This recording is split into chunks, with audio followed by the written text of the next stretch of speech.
সেরা প্রতিমা পুরস্কার পেলেন বালিয়া সার্বজনীন। এবছর তাদের থিম রাজবাড়ি। এবছর তাদের পুজো ৪৮তম বর্ষে পদার্পণ করেছে। পুরস্কার পেয়ে স্বাভাবিকভাবেই খুশি পুজো উদ্যোক্তারা।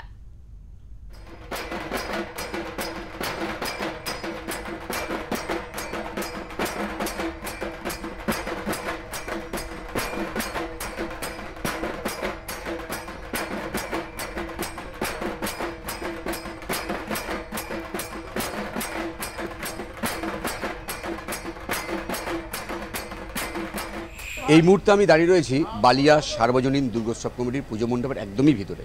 এবছর তাদের পুজো ৪৮তম বর্ষে পদার্পণ করেছে। এবছর তাদের থিম রাজবাড়ি।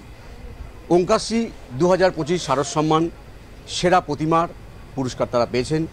এই পুরস্কারটা তুলে দেবেন আমার সহকর্মী রাজা রয়েছেন, কমিটির হাতে পুরস্কার তুলে দেবেন। তুলে দাও পুরস্কার।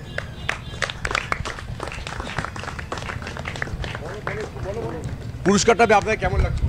দারুণ,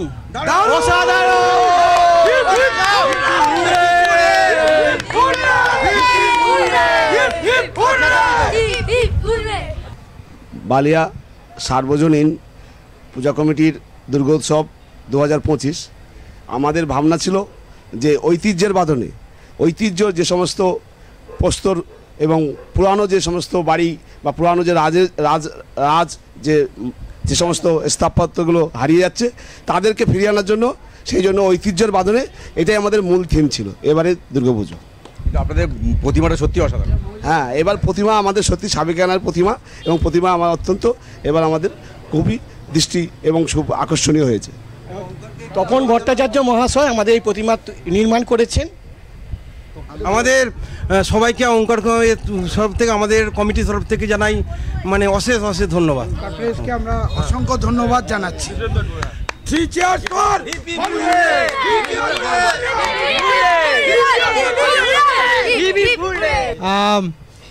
এবারের থিম যেহেতু ৫১টি পরিবার হারিয়ে যাচ্ছে এবং সেখান থেকে ছোট ছোট পরিবারগুলো ভেঙে ভেঙে অন্য জায়গায় চলে যাচ্ছে, তো আমাদের এবারের থিম ছিল যে এই যেটা বললেন দাদারা যে রাজবাড়ি এবং পুরনো বাড়ি মানুষগুলোকে একসাথে করার। আমাদের পাড়ারও থিম এই ৪৮ বছর ধরে সবাই কিন্তু আরও মানুষ এখানে জড়ো হচ্ছে। তো আজকে খুব ভালো লাগছে এবং আমাদের নিজেদের জন্য একটা জোরে হাততালি হয়ে যাক। পাড়ার দাদারা ভাইরা সবাই পরিশ্রম করে এই দুর্গাপূজার জন্য, এই জন্য আনন্দ করে আমরা সবাই এই পূজার মধ্যে ইনভলভ হই। সেই জন্য আমাদের ঘরোয়া ওঙ্কারশ্রী শারদ সম্মান ২০২৫ সেরা প্রতিমার পুরস্কার পেয়ে স্বাভাবিকভাবে উচ্ছ্বসিত এই পুজো কমিটি। ক্যামেরায় রবি দত্তের সঙ্গে বিশ্বজিৎ হালদার, ওঙ্কার বাংলা।